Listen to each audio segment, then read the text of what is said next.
She found a wedding ring in her drink. The Mafia boss confessed, "Years. I've waited years for you." The air inside Aurora smelled of expensive gin, crushed mint, and the heavy, musky cologne worn by men who had too much money and not enough patience. Maya Collins wiped down the mahogany surface of the bar, her movements mechanical and precise. It was 2 a.m. in the coastal city of Riverton, and the Saturday night rush had finally thinned into a low, murmuring hum. Her feet throbbed inside her sensible black non-slip shoes. She shifted her weight from left to right, trying to relieve the pressure on her arches while keeping a polite, professional smile plastered on her face.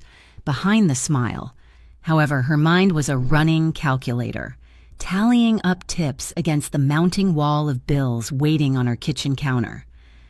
"I need $300 to cover the textbook for advanced macroeconomics," she thought, tossing a used lime wedge into the trash.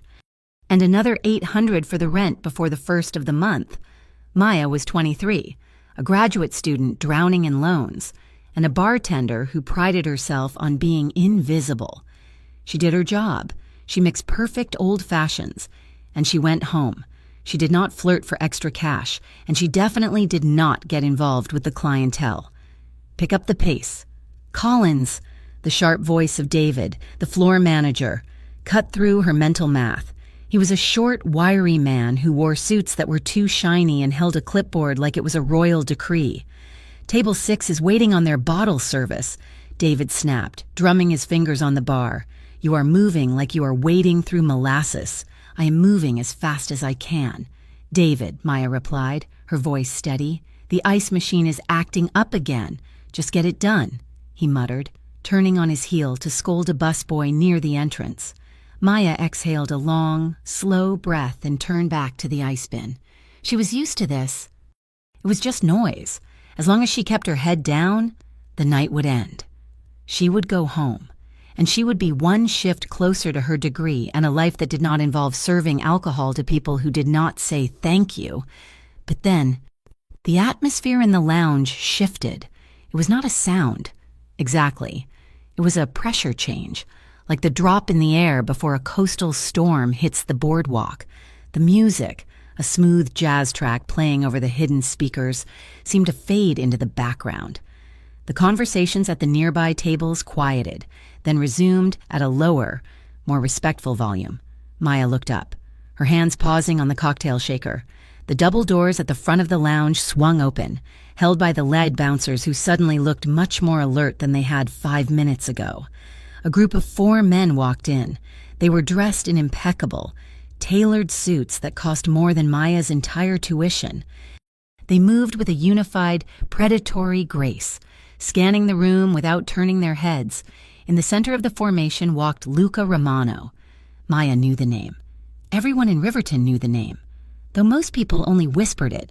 He was the owner of Aurora, though he rarely showed his face in the front of the house. He was also the subject of a dozen different rumors involving organized crime, federal investigations, and the kind of power that did not require a badge. He was striking. That was the only word for it. He was tall, with broad shoulders that strained the fabric of his charcoal suit. His hair was dark, swept back from a face that was all sharp angles and hard lines, and his eyes were the color of cold espresso. He did not look around the room like a man seeking approval.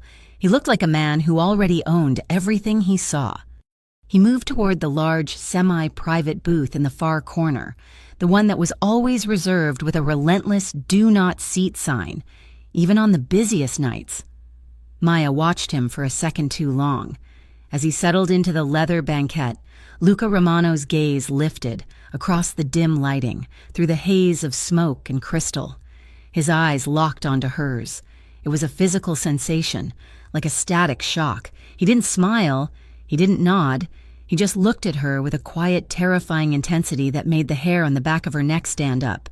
Then, as quickly as it happened, he turned his attention to the man beside him, and the connection was broken. Maya let out a breath she didn't realize she had been holding and turned back to her work. Stay away from trouble, she reminded herself. And Luca Romano was the definition of trouble. 20 minutes later, Trouble found her anyway, but not in the form of the boss. A man in a wrinkled blue button-down shirt slammed his empty glass onto the bar. He had been there for 3 hours, drinking whiskey sours and getting progressively louder. "Hit me again, sweetheart," the man slurred, leaning uncomfortably far over the counter. "I think you have had enough for tonight, sir," Maya said, her voice polite but firm. She moved the glass away from him. "Can I call you a cab?" "I did not ask for a cab," the man spat, his face flushing red. "I asked for a drink." "Do your job." "I have done my job," Maya said, taking a step back. "I cannot serve you anymore. It is against the law and house policy." The man's hand shot out, grabbing Maya's wrist before she could retreat. His grip was wet and painfully tight. "Don't you walk away from me," he hissed. "I am a paying customer. You listen to me when I talk to you." "Sir." "Let go of my arm," Maya said, her heart hammering against her ribs. She tried to twist her wrist free, but he yanked her forward, pulling her off balance. "Let go!" she cried out, panic flaring in her chest. Suddenly, a shadow fell over them. There was no shouting, no dramatic entrance. One moment, the drunk man was sneering at her. The next, a large hand settled on the man's shoulder. It was a heavy, immovable weight. The man in the blue shirt froze. The lounge went deadly silent. "I believe the lady asked you to let go," a voice said. It was a soft voice. It was low, smooth, and terrifyingly calm. Maya looked up and found Luca Romano standing on the other side of the bar. He wasn't looking at the man. He was looking at the man's hand on Maya's wrist. The drunk man turned his head, annoyance flashing in his blurry eyes, ready to start a fight. Then he saw who was standing behind him. The color drained from his face instantly, leaving him a sickly shade of gray. "Mr. Romano," the man stammered, his grip on Maya loosening immediately. She was being rude. Luca's expression didn't change. He looked bored, but there was a violence coiled beneath his stillness that was impossible to miss. "You are hurting her," Luca said simply. The man snatched his hand back as if he had been burned. "I didn't mean anything by it. I am leaving. I am leaving right now." "Apologize," Luca commanded. He didn't raise his voice. He didn't have to. "I am sorry," the man blurted out, refusing to look Maya in the eye. "I'm very sorry, miss." "Get out," Luca said, "and do not come back." The man stumbled off his stool and practically ran toward the exit, nearly tripping over his own feet in his haste to escape. The bouncers opened the doors for him with grim faces, and then he was gone. Maya stood frozen behind the bar, rubbing her wrist where the red finger marks were already beginning to bloom. Her heart was racing so fast she felt dizzy. She looked up at Luca, expecting him to walk away now that the disturbance was handled. He didn't move. He stood there, leaning slightly against the polished wood of the bar, his dark eyes tracing the angry red skin on her arm. "Are you all right?" he asked. His tone was completely different from the one he had used with the customer. It was gentle, almost intimate. It sounded less like a boss asking an employee about a workplace incident and more like a man asking a woman he cared about if she was hurt. "I am fine," Maya managed to say, though her voice trembled. "Thank you, Mr. Romano. I could have handled it, but thank you." Luca's gaze lifted from her wrist to her face. He studied her for a long moment, his expression unreadable. "You should not have to handle men like that," he said quietly. "I am used to it," she said, trying to regain her composure. "It is part of the job. It should not be," Luca replied. He looked as if he wanted to say something else. His hand twitched on the countertop, as if he had an urge to reach out and touch her arm, to check the bruise himself. But he stopped himself, his jaw tightening slightly. "Make sure you put some ice on that, Maya," he said. Then he turned and walked back to his table in the shadows, leaving Maya staring after him, her skin burning not just from the assault, but from the weight of his attention. She realized with a start that she had never told him her name. 2 hours later, the club was closed. The lights were brought up to a harsh cleaning level, and the smell of bleach began to replace the scent of perfume. Maya clocked out and grabbed her heavy coat. She needed fresh air. She needed to breathe. She pushed open the heavy steel door that led to the back alley, stepping out into the cool, damp night air of Riverton. Fog curled around the brick buildings, dampening the sounds of the city traffic. She pulled her phone out of her pocket and dialed. She knew it was late, but she also knew her landlord, Mr. Henderson, was an insomniac who preferred to do business at ungodly hours. Mr. Henderson? It is Maya Collins, she said, leaning her back against the rough brick wall. I got your voicemail. A rasping, impatient voice crackled on the other end. About time you called, girl. Like I said in the message, the property taxes are going up. I have to raise the rent, $200 a month, starting next week. Maya closed her eyes, pinching the bridge of her nose. Mr. Henderson, I have a lease. You cannot just raise the rent in the middle of a lease term, and certainly not with 1 week of notice. I can do whatever I want. It is my building. Henderson barked. You do not like it? You can move out. I have a list of people waiting for that apartment who will pay cash and not complain. Please, Maya pleaded, hate curling in her stomach at the sound of her own desperation. I am a student. I am working as many hours as I can. I simply do not have an extra $200 right now. Can we negotiate? Maybe 50 now, and I can... 200 or you are out by Friday, Henderson said, and the line went dead. Maya stared at the phone screen, her vision blurring with angry, hot tears. She let her head thunk back against the brick wall. She slid down until she was crouching on the pavement, hugging her knees to her chest. This was it. This was the breaking point.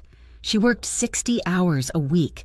She studied until her eyes burned. She did everything right, everything she was supposed to do to claw her way out of poverty, and it still wasn't enough. Rough night? The deep voice came from the shadows to her left. Maya gasped, scrambling to her feet and wiping her eyes quickly. She hadn't realized anyone else was in the alley. Luca Romano stepped out from the shelter of the doorway, a lit cigarette glowing faintly in his hand. He had shed his suit jacket, and his white dress shirt was unbuttoned at the collar, revealing the column of his throat. He looked tired, but just as imposing as he had inside. I am sorry, Maya said, her voice thick with unshed tears. I did not see you there. I was just leaving. He took a slow drag of the cigarette, the orange ember illuminating the sharp planes of his face. I could not help but overhear. He said, The walls are thin. Maya wrapped her coat tighter around herself. Defensive. It is nothing. Just a misunderstanding with my landlord. It sounded like extortion. Luca said calmly. He dropped the cigarette and crushed it beneath the heel of his expensive leather shoe. $200 a month hike? With no notice? That is illegal. Even in Riverton, I know, Maya said, lifting her chin. But knowing it is illegal does not help me when he changes the locks. I will figure it out. Give me his name, Luca said. Maya blinked. What? Your landlord, Luca said, taking a step closer. The movement was fluid, encroaching on her personal space in a way that felt both overwhelming and strangely protective. Give me his name and the address. I will have a conversation with him. The way he said conversation sent a chill down Maya's spine. It was the same tone he had used when he told the drunk man to apologize. It was a word that carried a heavy, unspoken threat. No, Maya said quickly. No, thank you. I can fix it. Maya, Luca said. His voice dropped lower, rumbling in the quiet alley. You would not have to worry about rent. You could just focus on school. Maya looked up at him. He was offering to save her. It would be so easy to say yes, to let this powerful, dangerous man make her problems disappear. But she had spent her whole life learning that nothing was free, especially help from men like him. I do not want to owe you, Mr. Romano, she said, meeting his gaze. Luca looked at her, and for a second, a flicker of something like pain crossed his face. You would not owe me anything. Everyone wants something, Maya whispered. I fight my own battles. I will handle Mr. Henderson. Yeah. She pushed past him, her shoulder brushing against his arm. The contact sent a jolt of heat through her, contrasting sharply with the cold night air. Maya, he said. She stopped, but didn't turn around. He is a fool if he loses you as a tenant, Luca said softly. Be safe getting home. Maya walked away, her heart pounding a frantic rhythm against her ribs. She didn't look back, but she could feel his eyes on her until she turned the corner. That night, Maya lay in her bed, staring at the water stains on her ceiling. The stress of the landlord's call was sitting heavy in her chest, but her mind kept drifting back to Luca Romano, to the way he had stepped in at the bar, to the way he had looked at her in the alley. A memory surfaced, unbidden, from the depths of her past. She was 18, a terrified freshman, working the graveyard shift at a run-down diner on the edge of the city. It was 3 a.m, and she was the only waitress on duty. A group of truckers had been harassing her for an hour, making lewd comments, asking what time she got off work. She had been trembling, trying to hide her fear, when a man in the corner booth had stood up. He had been young, maybe barely 20, wearing a dark hoodie that obscured his face. He had walked over to the truckers' table and whispered something to them. Maya never heard what he said, but the truckers had turned pale, paid their bill, and left without another word. When the young man in the hoodie left 10 minutes later, Maya went to clean his table. He had only ordered a black coffee, which cost $2, but under the empty cup, he had left a single, crisp $100 bill. He had been gone before she could say thank you. Maya rolled over in bed, pulling the thin blanket up to her chin. She didn't know why she was thinking of that night now. The man in the diner had been a stranger, a ghost. Luca Romano was a wealthy businessman, a Mafia prince in a tailored suit. They were nothing alike, and yet the feeling was the same. That strange, confusing mixture of fear and absolute safety. The sense that a predator had stepped between her and the wolves. The next evening, as Maya wiped down the bar at closing time, she looked across the room. Luca was there again, sitting at his corner table. He was talking to one of his associates, his face hard and impassive. A waiter dropped a tray of glasses near him, and the entire room flinched, except Luca, who didn't even blink. Everyone in the room feared him. Maya could see it in the way the staff skirted his table, in the way the patrons lowered their voices when he looked their way. He was dangerous. He was a man who solved problems with violence and intimidation. He looked up. Across the empty tables, across the distance of social class and morality. His eyes found hers again. Maya felt that pull. It was illogical. It was reckless. It was the feeling of standing on the edge of a cliff and wondering what it would be like to jump. She knew she should be terrified of him. She knew she should run as far away as she could, but as he held her gaze, steady and dark and undeniably possessive, Maya didn't feel afraid. For the first time in years, she felt like she wasn't alone, and that terrified her more than any threat he could ever make. The memo appeared on the break room corkboard on a Tuesday afternoon, printed on thick, cream-colored cardstock that looked far too expensive for a simple staff announcement. It was a notice of rebranding. Aurora was no longer just going to be a high-end lounge for the city's wealthy night owls. It was shifting gears to become the premier venue for exclusive, high-profile events in Riverton. Maya stood in front of the board, untying her apron, reading the bold text that promised a new era of luxury and sophistication. Beside her, David, the floor manager, cleared his throat with self-important volume. "It is a big change," David said, adjusting his tie in the reflection of the microwave. "Mr. Romano wants to elevate the clientele. Less foot traffic, more black-tie galas. We need someone to manage the transition." Maya nodded absently, calculating how this might affect her tips. If the bar was closed for private events, her steady income might vanish. She was about to ask if her shifts were safe when David turned to her, a rare, tight smile on his face. "And that brings me to you." "Collins." "Me?" Maya asked, blinking. "Mr. Romano has reviewed the staff files. He noted your organizational skills and your background in," David squinted at his clipboard, "art history and communications." "I am a grad student," Maya corrected automatically. "And yes, those are my majors. Well, whatever they are, they work for him," David said. "He wants you to take point as the special events coordinator. It comes with a salary bump, a new title, and unfortunately for you, a direct line of reporting to the boss himself. You start immediately." Maya felt the floor tilt slightly beneath her feet. A salary bump meant she could stop dodging her landlord's calls. It meant breathing room. But reporting to Luca Romano? The man who had terrified a drunk patron into sobriety with a single whisper? The man whose dark eyes had followed her home in her dreams for the last week? "I do not have any experience planning events," Maya stammered, panic warring with relief. David shrugged, already losing interest. "Tell that to Mr. Romano. He is expecting you in his office in 10 minutes. 10 minutes later." Maya stood before the heavy oak door on the top floor of the building, smoothing down the front of her black slacks. She took a deep breath, knocked twice, and heard a low, resonant voice command her to enter. Luca Romano's office was exactly like the man himself. Dark, imposing, and undeniably expensive.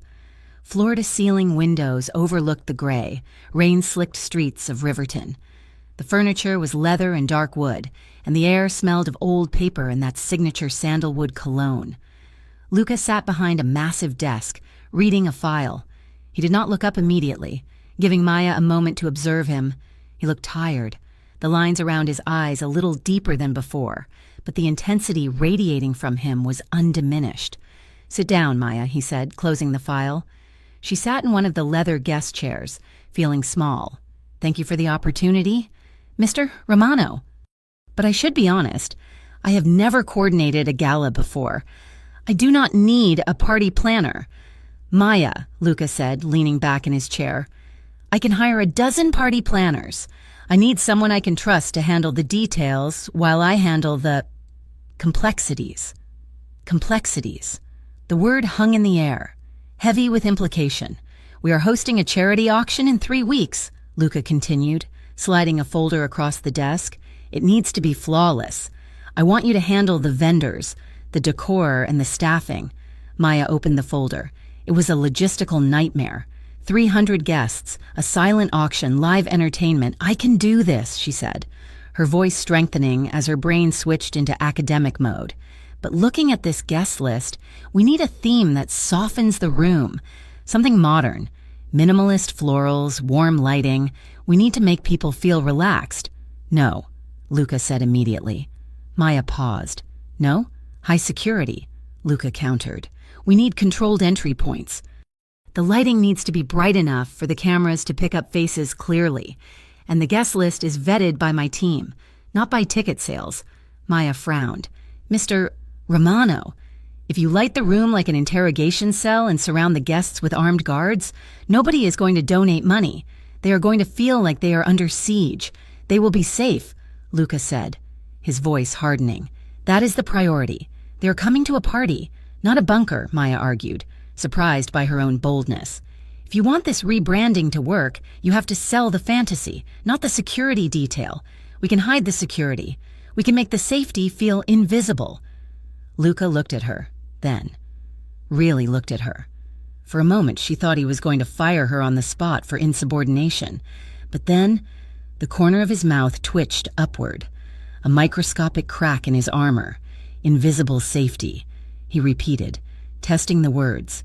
"You have strong opinions for someone who started 10 minutes ago." "I just want to do a good job," Maya said, clutching the folder to her chest. Luca leaned forward, resting his elbows on the desk.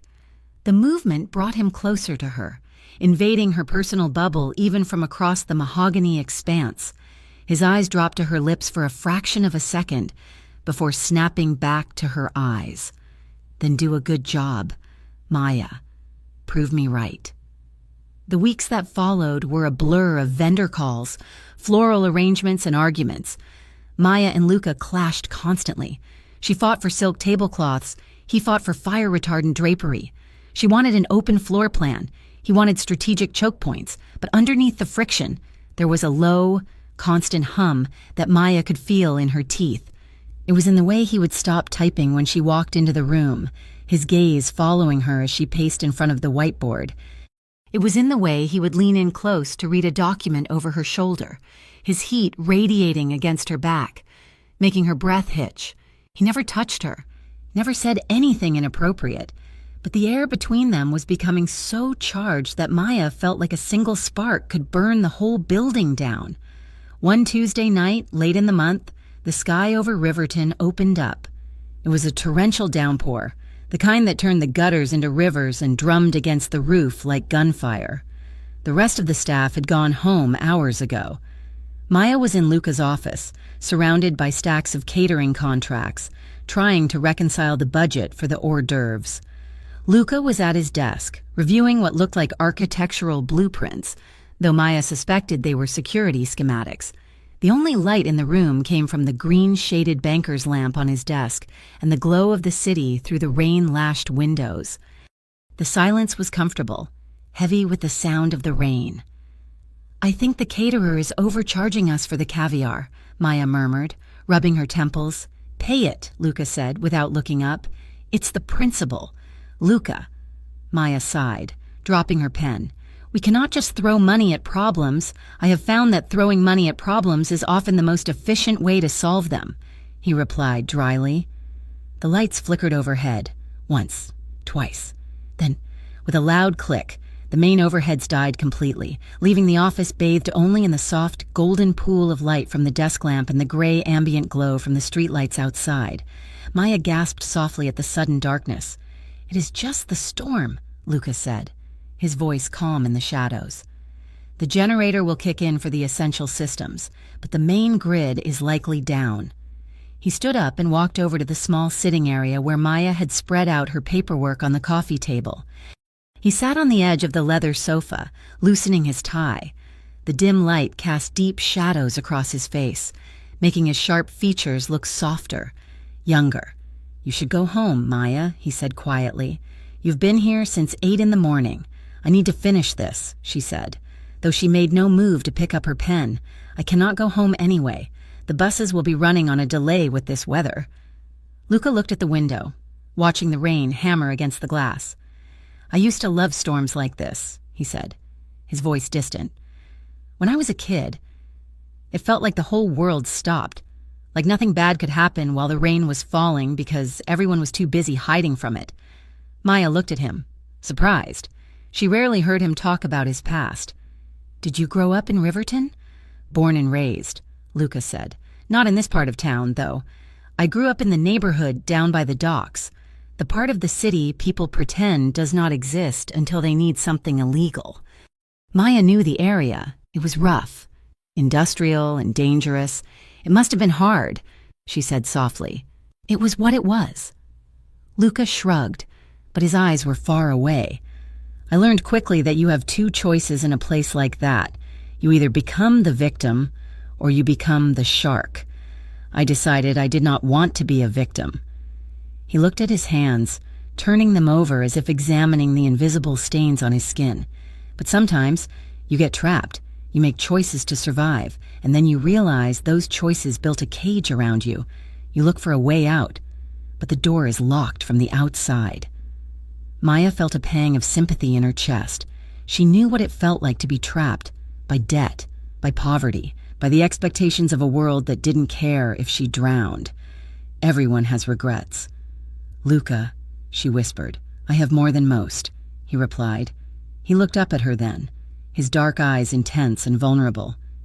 "There was a diner," he said suddenly, his voice taking on a reverence she had never heard before. "Years ago. A little hole-in-the-wall place near the highway. The food was terrible. The coffee was worse. But I used to go there every night. Why?" Maya asked, entranced by the softness in his tone.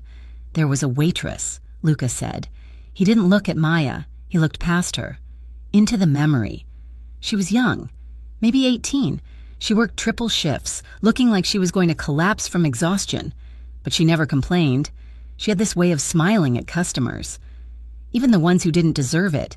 She looked terrified half the time, like she was waiting for the world to hurt her.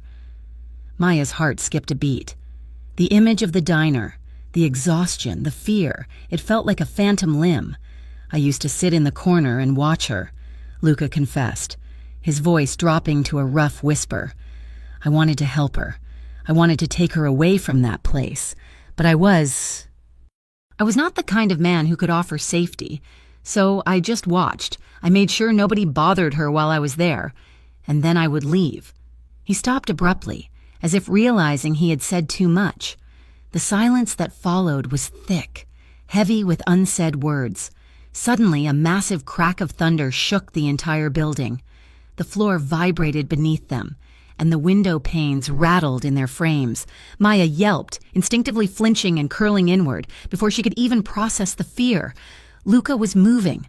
He shifted from the sofa to the floor beside her in one fluid motion, his presence a solid wall between her and the storm. "It is okay," he murmured, his voice low and soothing. "It is just noise. Maya, just noise." He was close. So close she could feel the heat radiating from his chest. Maya looked up, her breath catching in her throat. Luca was kneeling on one knee beside her chair, his face inches from hers. The golden light from the lamp caught the specks of amber in his dark eyes. He wasn't looking at the storm. He was looking at her.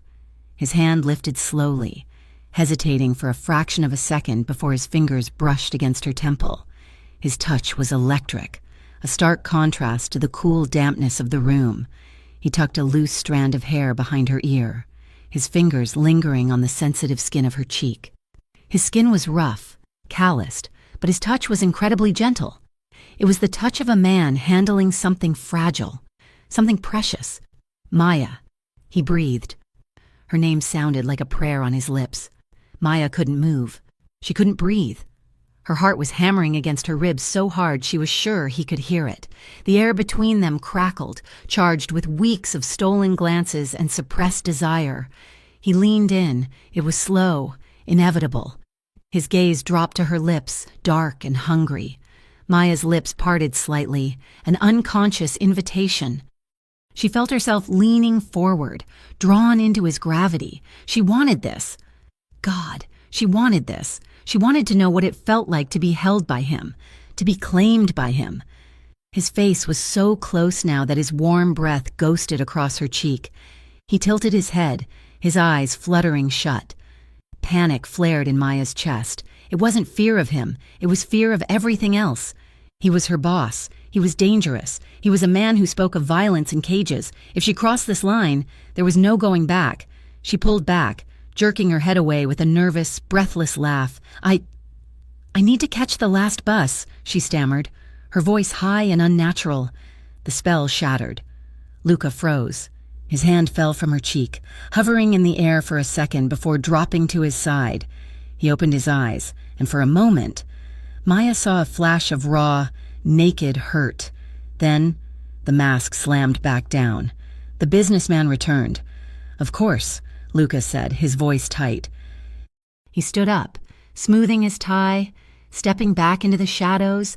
The intimacy of the moment evaporated, leaving only the cold reality of the office. "I should go," Maya said, scrambling to gather her papers. "I am sorry. I lost track of time." "Forget the bus," Luca said. His back was to her now, looking out at the rain. "I will drive you." "No, that is not necessary," Maya protested. "It is pouring, Maya, and it is late. I am not letting you stand on a street corner in this weather. I am driving you." It wasn't a question. It was a command. The ride to her apartment was suffocatingly quiet. Luca drove a black luxury sedan that smelled of leather and rain. The windshield wipers swished back and forth, a hypnotic rhythm that did nothing to calm Maya's racing nerves. She sat in the passenger seat, hugging her bag to her chest, acutely aware of how small the space was. Every time the car turned a corner, her knee almost brushed against his leg. The tension inside the car was thick enough to choke on. She glanced at him sideways. Luca was staring straight ahead, his jaw clenched so tight a muscle feathered in his cheek. His hands were gripping the steering wheel, his knuckles white with the force of his restraint. He looked like a man fighting a war inside his own head. He wanted to reach for her. She could feel it. She could feel the magnetic pull of his body toward hers, fighting the rigid control he was imposing on himself. Why did he have to be so... everything? Why did he have to be the man who protected her at the bar, the man who cared about her landlord, the man who remembered a waitress from years ago with such tenderness? They pulled up to the curb of her building. It was a run-down brick structure, looking even bleaker in the rain. Luca killed the engine. He didn't unlock the doors immediately. He just sat there for a moment in the silence. "Thank you for the ride," Maya whispered.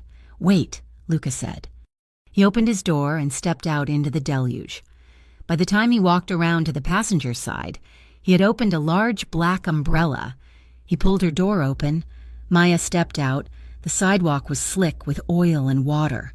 As she moved to step up onto the curb, the heel of her boot skidded on a wet patch of concrete. She gasped, her arms flailing as gravity took over. She didn't hit the ground. Luca moved with terrifying speed, one arm clamped around her waist, catching her mid-fall and yanking her upright. The momentum swung her around, slamming her flush against his body. The umbrella tumbled from his hand. Forgotten. For a second, the world stopped. Maya was pressed chest to chest with Luca Romano in the pouring rain. Her hands had instinctively flown up to clutch his shoulders to steady herself.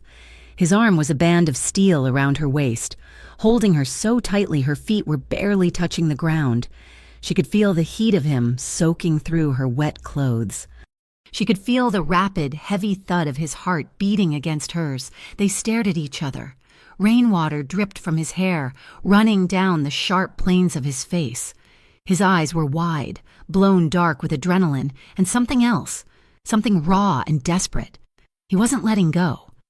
His grip tightened, his fingers digging into the fabric of her coat. He looked at her like he wanted to devour her. He looked at her like she was the only thing keeping him tethered to the earth. "Maya," he growled, his voice rough, barely audible over the sound of the rain. Maya's breath hitched. She should push him away. She should run inside, but her fingers curled into the wet fabric of his shirt, holding on. She felt safe. In the arms of the most dangerous man she knew, she felt completely, utterly safe. But the fear of the unknown, the fear of his world, was still there, lurking in the back of her mind. She forced herself to pull back. "Thank you," she breathed, the words trembling. She stepped out of his embrace. The loss of his warmth was instant and painful, like stepping out into a blizzard.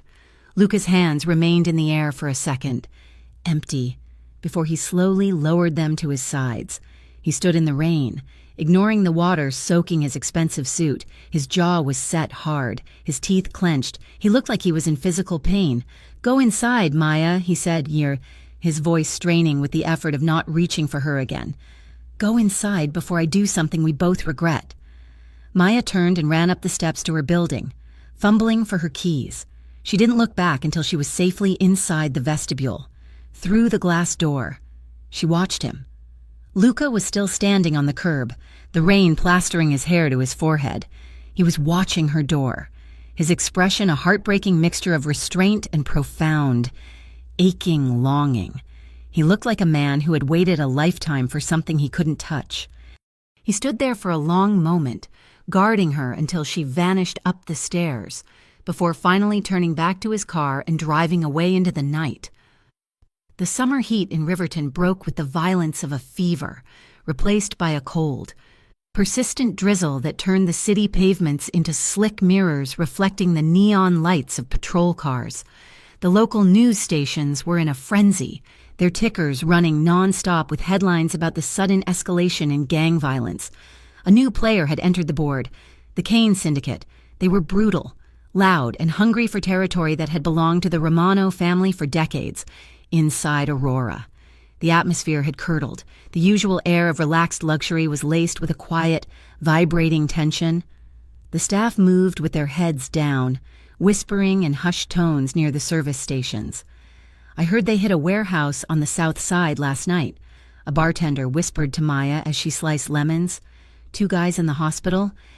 "They would not touch us here," another waiter replied, though his voice lacked conviction. "We are protected. The boss owns this place.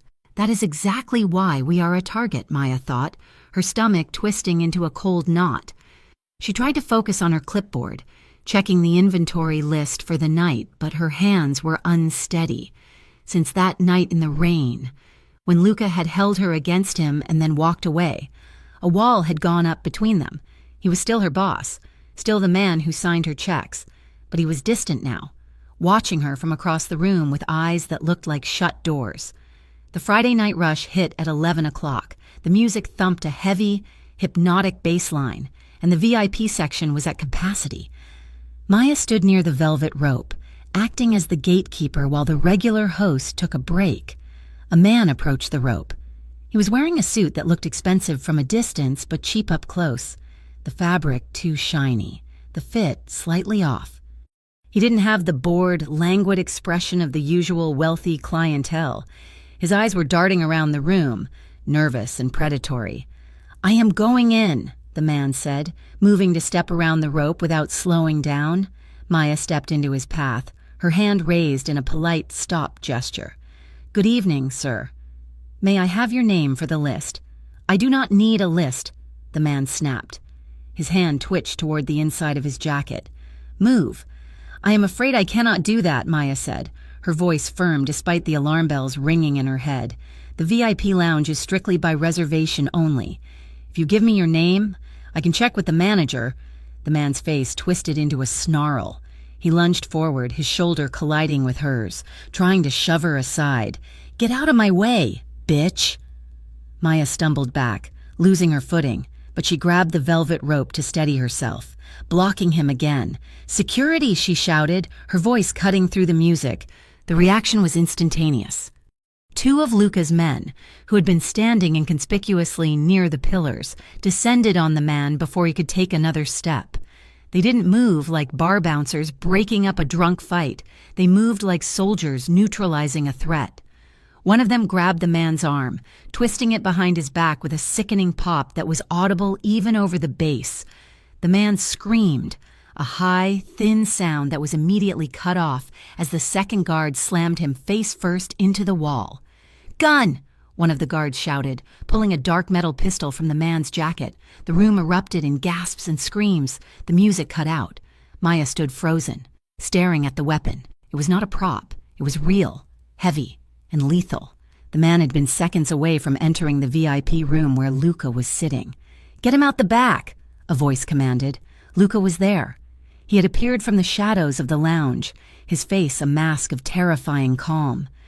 He didn't look at the assassin being dragged away, his heels scraping lines into the expensive carpet. He looked at Maya. He crossed the distance between them in two long strides, grabbing her upper arm. His grip was hard, painful. "Come with me," he said. He didn't wait for an answer. He pulled her through the service door and into the narrow, concrete hallway that ran behind the kitchen. The noise of the club faded instantly, replaced by the hum of the industrial refrigerators and the harsh buzz of fluorescent lights. Luca released her, spinning around to pace the small space like a caged tiger. He ran a hand through his hair, disrupting its perfect style. "What the hell were you thinking?" he roared, his voice echoing off the concrete walls. Maya rubbed her arm where he had grabbed her, shock giving way to a sudden, blazing anger. "I was doing my job. That man was trying to break in. You should have let him pass," Luca shouted, turning on her. "You do not stand in the way of a man like that. Did you see the gun? Did you see it? Maya? If he had panicked, if he had pulled that trigger, you would be dead on the floor right now." "I did not know he had a gun," Maya yelled back, stepping toward him. "Because nobody tells me anything. I am just the event coordinator, right? I am just the girl who checks the list. You let me walk around that floor blind while you are fighting a war. I'm trying to keep you out of it." Luca slammed his hand against the wall, the sound like a gunshot. "I keep you in the dark so you do not have to see this filth. I keep you away so you are not a target, and then you throw yourself in front of a bullet for me? Do not ever do that again. I did not do it for you." Maya lied, her voice shaking. "I did it because it is my job to protect this place. Your job is to survive," Luca said, his voice dropping to a harsh whisper. He stepped closer, towering over her, his eyes wild with a mixture of rage and terror. "Do you think I care about the club? Do you think I care about the money? If something happened to you—" He stopped, his chest heaving. "If something happened to me—" "What?" Maya challenged, breathless. "You do not understand," Luca said, shaking his head. "You think this is a game. You think because I wear a suit and buy you drinks that we are playing house, this is my life. Maya, violence is not an accident here. It is the foundation." Then maybe I should not be here, Maya said quietly. The words hung in the air between them. Luca looked at her, his expression shattering. For a second, he looked like the boy from the diner again, lost and desperate. Then he closed his eyes and exhaled a long, shaky breath. Maybe you were right, he said. He turned and walked down the hallway, leaving her alone under the buzzing lights. In the days that followed, Maya pulled away. She didn't quit. She couldn't afford to. Not with the student loans looming and the rent hike still stinging. But she built a wall. She stopped lingering after her shifts. She answered Luca's texts about work with one-word replies. Yes. No. Done. She needed to breathe. She needed to remember what the world looked like outside of Luca Romano's orbit.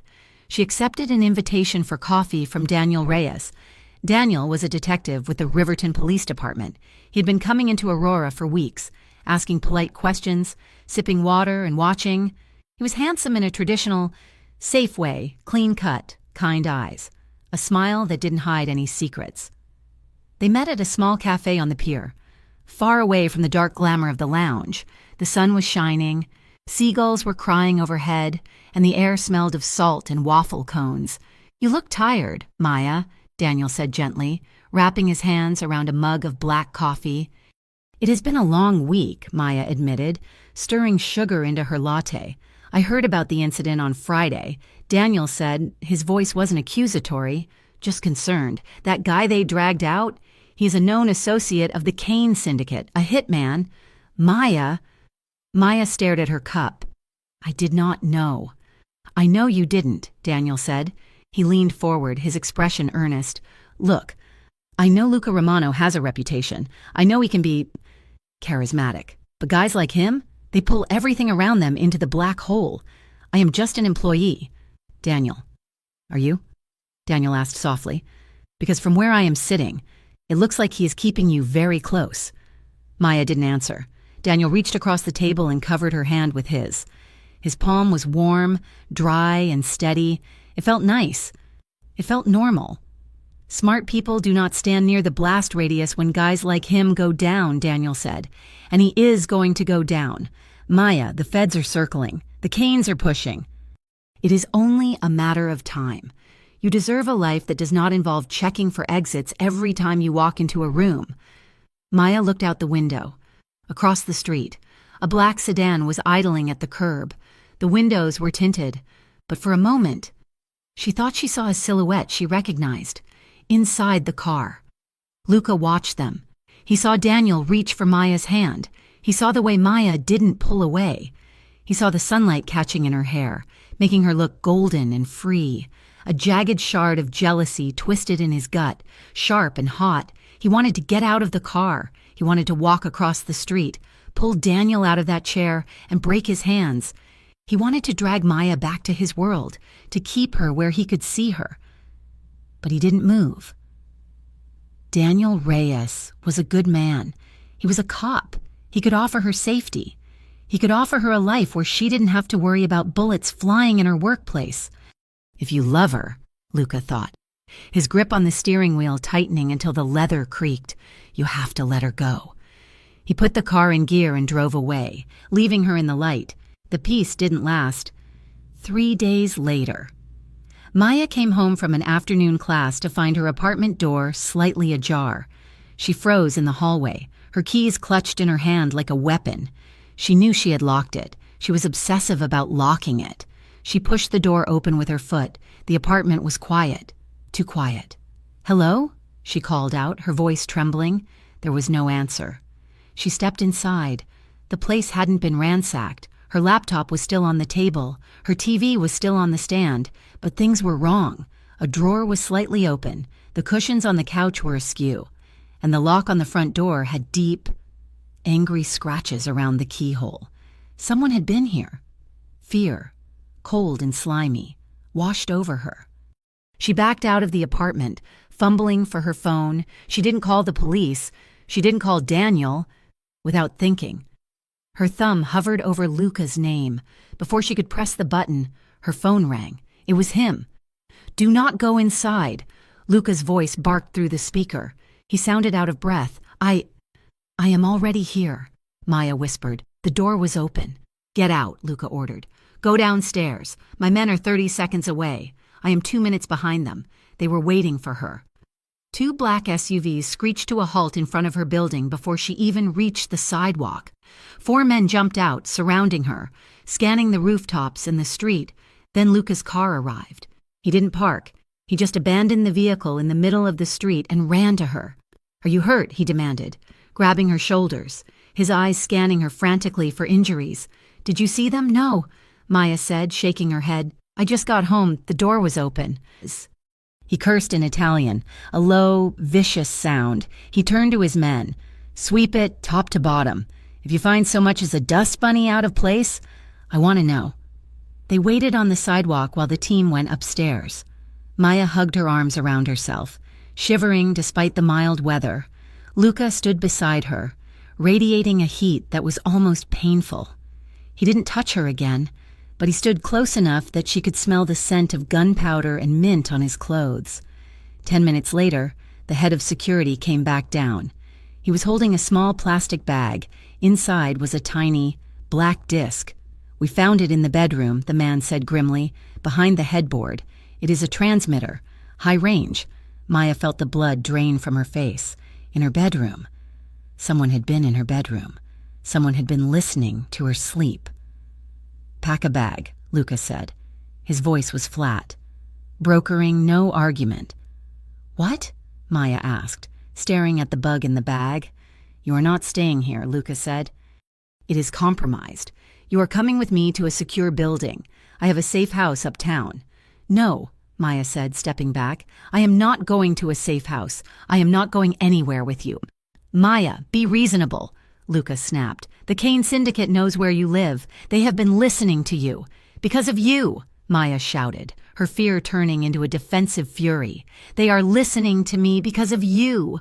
And now you want to move me into another one of your buildings. You want to put me in a cage so you can keep an eye on your property? Property? Luca looked as if she had slapped him. You think I think of you as property? You are trying to control everything, Maya cried.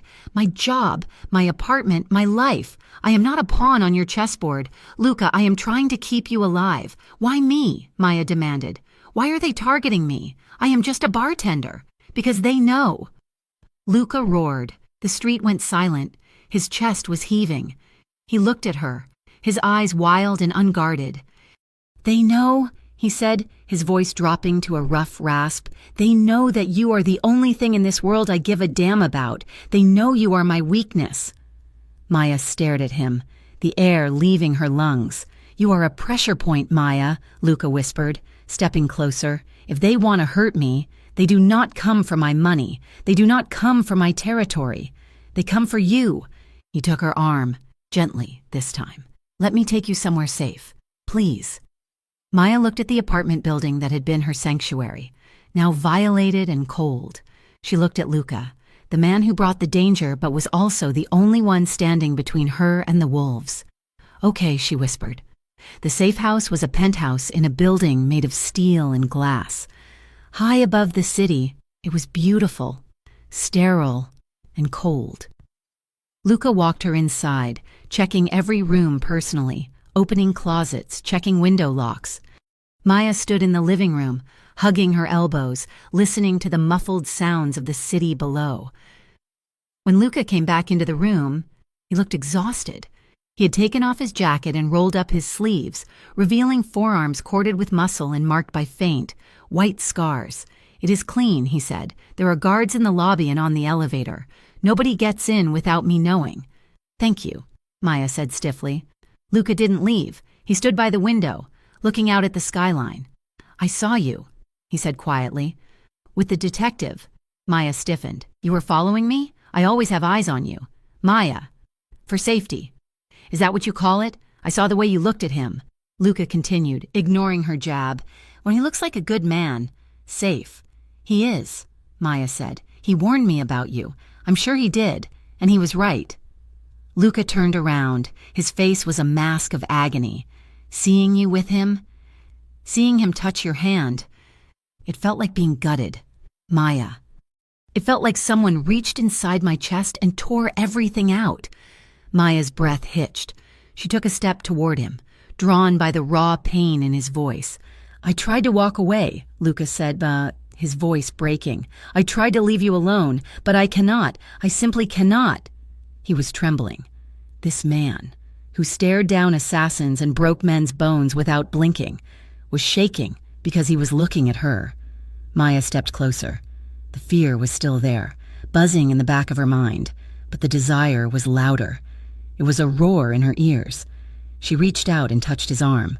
"Luca," she whispered. He moved instantly. He cupped her face with both huge hands, his thumbs brushing fast, desperate strokes across her cheekbones. He looked at her like a starving man looks at a feast. "Maya?" He groaned. He lowered his head and captured her lips. It wasn't a gentle kiss. It was in collision. It was slow, deep, and intensely hot. He tasted of mint and whiskey and danger. Maya let out a soft sound in her throat, her fingers clutching at the front of his shirt, pulling him closer. Luca groaned against her mouth, his arms wrapping around her, crushing her against his chest, their bodies aligned perfectly, the hard planes of his chest against the softness of hers. She could feel the heat of him, the power of him, seeping into her skin. His hand slid down from her face to her waist and then to the small of her back, pressing her hips into his. She arched into him instinctively, her head falling back, surrendering to the overwhelming tide of sensation. For a moment, there was no Kane syndicate, no bugs in the wall, no debt. There was only Luca, and the way his mouth moved on hers, demanding and giving everything at once. He pulled her tighter, lifting her slightly off the floor, and Maya wrapped her legs around him, needing to be closer, needing to bridge the gap between their worlds with nothing but skin and breath. Then, her hand brushed against something hard at his waist, the gun. It was tucked into his waistband, cold metal against warm skin. The reality of it crashed into Maya like a bucket of ice water. She gasped, tearing her mouth away from his, pushing against his chest. "No," she gasped, breathless and dizzy. "No, stop." Luca froze instantly. He didn't let her drop, but he stopped moving. He lowered her slowly until her feet touched the floor. His eyes were blown wide, dark pools of desire and confusion. "What?" he rasped. "What is it? I can't," Maya whispered, backing away from him. She was breathing hard, her lips swollen, her heart racing. "I can't do this. Maya, I can't fall for you. Luca," she said, her voice trembling with tears. "I can't fall for a man who lives on violence. I can't be the woman waiting at home wondering if you are going to come back in a body bag or if you are going to bring the war to my doorstep." Luca stared at her. The passion drained from his face, replaced by a stark, hollow devastation. He looked at her as if she had just shot him. "I would protect you," he whispered. "You can't," Maya said, crying now. "You just said it yourself. I am a target because of you. The closer I get, the more dangerous it becomes." She wrapped her arms around herself, turning away from him. "Please go." The silence in the room was deafening.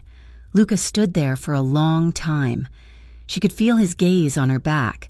Heavy and aching, she wanted him to argue. She wanted him to fight for her. She wanted him to tell her that he would quit, that he would burn the club down and walk away. But he didn't. He knew, better than she did, that you couldn't just walk away.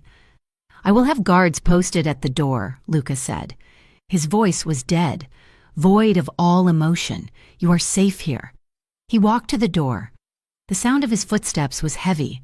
He paused with his hand on the handle. "I am sorry." "Maya," he said softly. Then the door clicked shut, and she was alone in the glass tower, safe and shattered. The weeks that followed Maya's move to the penthouse were a study in suffocating luxury.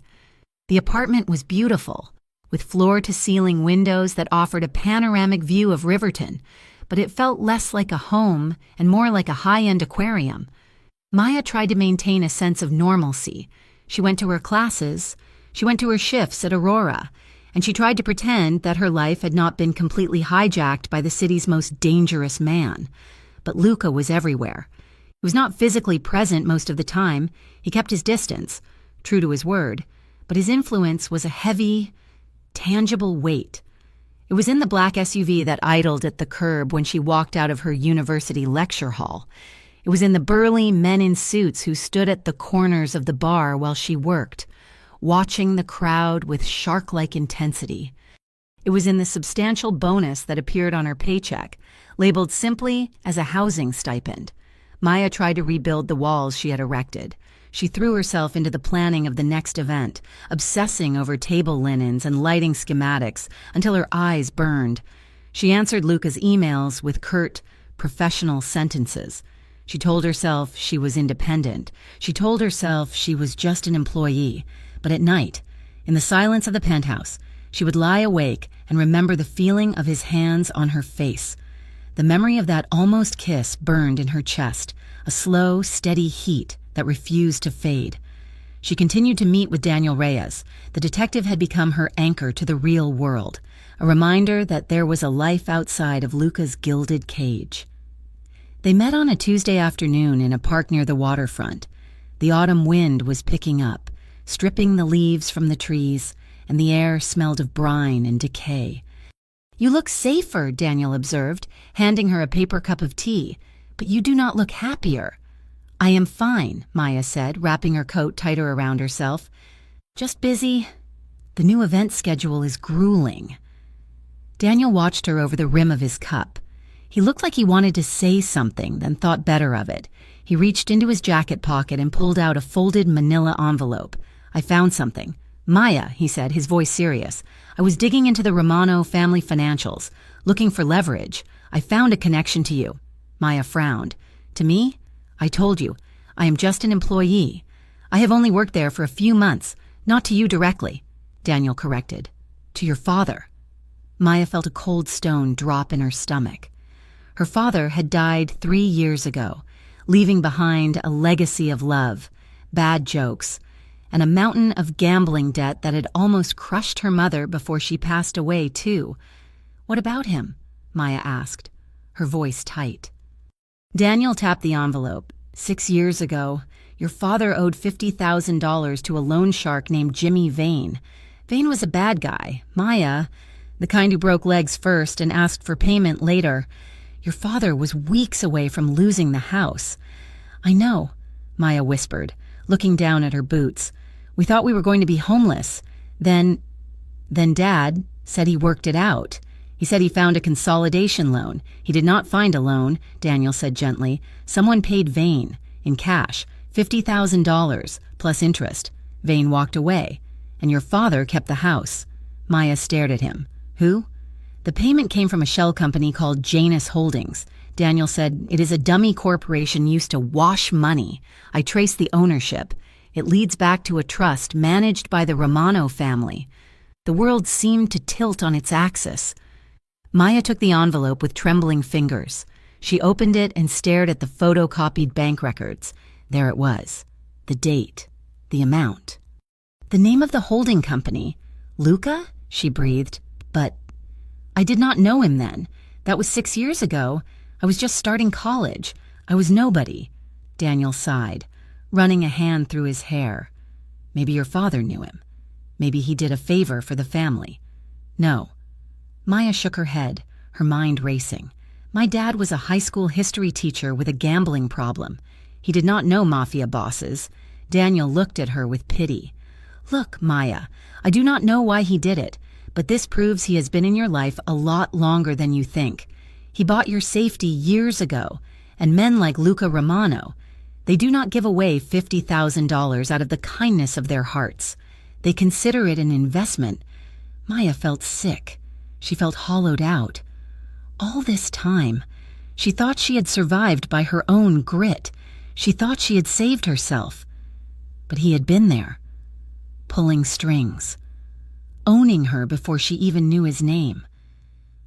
"I have to go," Maya said abruptly, standing up. "Maya, wait," Daniel called, but she was already walking away. Clutching the envelope to her chest like a shield, she went straight to the penthouse. She didn't turn on the lights.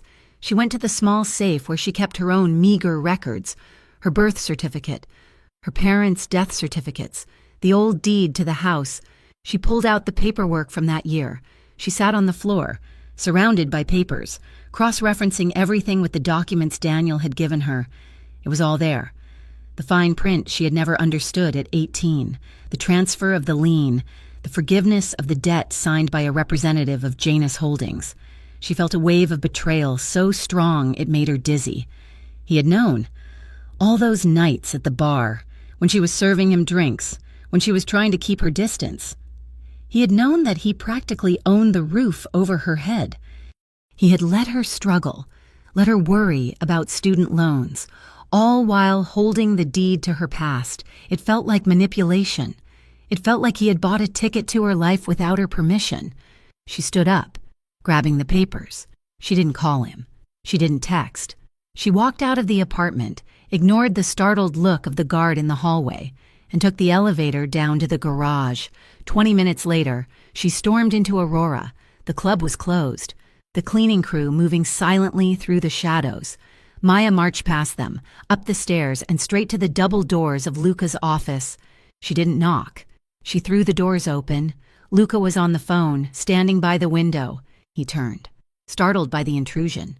When he saw her face, pale, furious, and streaked with tears, he hung up the phone without a word and dropped it on his desk. "Maya," he said, taking a step forward. "What is wrong? Has something happened?" Maya marched across the room and slammed the stack of papers onto his desk. The sound echoed like a gunshot in the quiet room. "You tell me," she demanded, her voice shaking with rage. "You tell me what this is." Luca looked down at the papers. He didn't need to read them. He recognized the letterhead. He recognized the dates. His expression didn't change, but his shoulders stiffened, the muscles visible beneath his white dress shirt. "Where did you get this?" he asked quietly. "Does it matter?" Maya shouted. "Is it true? Did you pay off my father's debt? Did you save our house?" "Yes," Luca said. "Why?" Maya demanded. She felt like she was going to shatter. "I did not know you then. I was 18 years old. Why would you spend $50,000 on a stranger? Was it a game? Did you just want to own me? Is that what this is? Do you collect people like you collect businesses?" "No," Luca said sharply. "It was never about owning you." "Then what?" Maya cried, throwing her hands up. "Explain it to me, Luca. Because right now, I feel like my entire life is a lie. I feel like I've been a puppet on your strings for 6 years. You watched me struggle. You watched me work double shifts. And all this time, you were the one holding the debt." "I forgave the debt," Luca said, his voice rising. "I never asked for a penny. I never contacted you. I never used it against you. But you knew," Maya screamed. "You knew who I was. You let me walk into this bar, let me serve you, let me fear you. And you never said a word." "I could not say a word," Luca shouted back. The silence that followed was ringing. Luca walked around the desk. He looked agitated, his composure cracking. He ran a hand over his face, looking suddenly younger, burdened by a weight she couldn't see. "You want to know why?" he asked, his voice rough. "You want the truth?" "Yes," Maya whispered. Luca walked over to the leather sofa and sat down heavily, leaning forward, his elbows on his knees. He didn't look at her. He looked at the floor. "I was 20 years old," he began softly. "I was a low-level enforcer. My father had just been killed. My uncle was beating the humanity out of me day by day, trying to turn me into a weapon. I hated my life. I hated what I was becoming." He looked up at her then, his eyes dark and unguarded. "I used to go to that diner, Maya, not because the food was good, but because it was the only place in the city where nobody knew my name. Nobody looked at me like I was a monster." Maya stood frozen, the anger in her chest faltering. "You were there," Luca said. "You were the waitress. You were the only one who looked me in the eye. You were terrified. I could see it in your hands when you poured the coffee. But you were kind. You defended me when the manager tried to kick me out for loitering. You asked me if I was okay after a fight, even though I was bleeding and scary as hell." He let out a short, bitter laugh. "I was a ghost to everyone else. But you saw me." Maya's mind flashed back. The hoodie, the dark corner, the silence. "One night, I heard you crying in the back," Luca continued. "You were on the phone with your dad. You were begging him to stop gambling. You were talking about the house, about where you would sleep if they took it." He stood up and walked toward her, stopping a few feet away. I had just made my first real money, Luca said. Blood money. I did not want it. It felt dirty in my hands. So I used it. I found out who held your father's debt, and I paid it. He reached out, his hand hovering near her but not touching. I did not do it to own you, Maya. I did it because watching you fight so hard for your family, while I was watching mine destroy itself, it gave me something to believe in. I promised myself that I would not let the world swallow you. His confession hung in the air, raw and unvarnished. I told myself that if I could protect you, maybe I was not completely lost, Luca whispered. I climbed the ranks, I took power, I became the boss. And I told myself that one day I would be powerful enough to walk away, that I would be clean enough to walk into that diner and talk to you without shame. He dropped his hand. But I never got clean. Maya, the dirt does not wash off. So I stayed away until you walked into Aurora. Maya stared at him. The anger that had propelled her here was gone, replaced by an aching, overwhelming tenderness. She looked at the man in the expensive suit and saw the boy he had been, scared, violent, and desperately lonely, sitting in a diner booth, trying to save a stranger because he couldn't save himself. He hadn't bought her. He had saved her, and he had asked for nothing in return. Tears blurred her vision. The realization hit her with the force of a physical blow. He had been loving her, in his own broken way, for years. I remember you, she whispered. Luca went still. I remember the hoodie, she said, her voice trembling. I remember the way you scared off those truckers. I remember the $100 you left on the table. She took a step closer to him, the boy in the corner. That was you. Yes, Luca rasped. Outside, the storm that had been threatening all day finally broke. Thunder rumbled, low and deep, shaking the window panes. Rain began to lash against the glass, isolating them in the dim office. The air between them changed. It was no longer charged with anger. It was charged with a magnetic, desperate need. You waited, Maya said, tears spilling over her cheeks. You waited all this time. I would have waited forever, Luca said. He looked at her with such intense devotion that Maya felt her knees go weak. The fear of his world, the fear of the danger, it didn't vanish, but it suddenly seemed manageable. It seemed small compared to the vastness of what stood in front of her. She didn't want to run anymore. She didn't want to be safe if being safe meant being without him. She stepped closer, closing the gap between them. She reached out and rested her forehead against his chest. She could feel his heart pounding, a frantic, heavy rhythm that betrayed his calm exterior. He was terrified. He was terrified that she was going to walk out the door and never come back. Luca, she breathed. He went rigid, his breath hitching. He didn't move to hold her, as if he was afraid he would break her if he touched her. She lifted her head. She saw him searching her eyes, looking for permission, looking for a sign that she wasn't going to run. She gave it to him. She tilted her chin up, her lips parting. Luca let out a sound that was half groan, half prayer. He closed the distance. They met halfway. The kiss was not tentative. It was a collision of years of silence. It was desperate. It was hungry. It was the taste of rain and whiskey and longing. Luca's arms wrapped around her, pulling her in so tight she couldn't tell where she ended, and he began. He kissed her like he was drowning and she was air. Maya's hands flew up to frame his face, her fingers threading into his thick, dark hair. Pulling him deeper, she opened to him, welcoming the invasion, matching his intensity. She felt his hands slide down her back, pressing her against him, molding her body to his. I love you. She didn't say the words, but she poured them into the kiss. Luca pulled back for a fraction of a second, just to breathe. His forehead resting against hers. His eyes were squeezed shut, his lashes dark against his flushed skin. Maya, he murmured, his voice wrecked.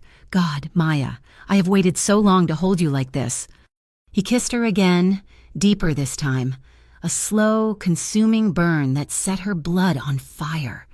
He walked her backward, his movements blind but sure, until the back of her legs hit the edge of his heavy oak desk. He lifted her effortlessly, setting her on the edge of the desk. He stepped between her legs, pressing his chest to hers, his palms splaying across her waist, his thumbs digging into her hips as if to anchor her there. They paused, breathing hard, their faces inches apart. The room was dark, lit only by the flashes of lightning outside. Maya looked at him. She saw the danger. She saw the scars. She saw the man who could kill with his bare hands. And she saw the man who had paid $50,000 to save a girl he didn't know. She made her choice. "I am tired, Luca," she whispered, her hands resting on his shoulders, feeling the tension in his muscles. He froze, his eyes searching hers, fear flickering in the depths. "Tired of what?" "I'm tired of pretending I do not want you," she said softly. "I am tired of running." Luca let out a shuddering breath. He leaned his forehead against hers. "Are you sure? Maya, once we cross this line, I cannot let you go. I will not be able to let you go. I do not want you to let go," she answered. She pulled him back to her. The narrative of the night shifted into something hushed and sacred. It was the slide of fabric against skin, the warmth of hands exploring territory that had been forbidden for too long. It was the way Luca looked at her, with a reverence that made her feel like a queen, and the way he touched her, with a desperate, trembling restraint. He worshipped her. Every touch was a confession, every kiss a promise. He held her as if she were made of glass, yet kissed her with a passion that threatened to consume them both. When the final barriers fell away, and they were simply a man and a woman in the dark, the fear of the outside world dissolved. There was only the sound of the rain, the heavy rhythm of their breathing, and the profound, aching relief of finally coming home. The morning sun broke through the gray clouds with a cruel, blinding brightness. Maya woke up in the bedroom adjacent to the office. She was wrapped in high thread count sheets, her body humming with a pleasant, heavy exhaustion. For a few minutes, she lay there, listening to the sound of the shower running in the bathroom, smiling at the memory of the night. She felt changed. She felt solid. Then, the door to the office opened. The shower had stopped. Luca walked in. He was fully dressed. He was wearing a fresh suit. His tie knotted perfectly tight. His hair was wet and slicked back. But the softness from the night before was gone. His face was pale, his expression grim and stony. "Luca?" Maya sat up, then pulling the sheet around her, the cold reality of the morning settling over her skin. "What is it?" Luca walked to the edge of the bed. He looked down at her, and she saw pain in his eyes. Deep, sharp pain. "Do not turn on the TV," he said, his voice flat. "What happened?" Maya asked, fear spiking in her chest. Victor Kane made a move. Luca said, he reached for the remote on the bedside table, but instead of handing it to her, he put it in his pocket. "They hit the warehouse on 4th Street an hour ago." He said, "My warehouse. It was a processing center for the legitimate shipping business I am trying to build. Was anyone hurt?" Maya whispered. Luca looked away, his jaw working. "My lieutenant, Carlo. You met him once.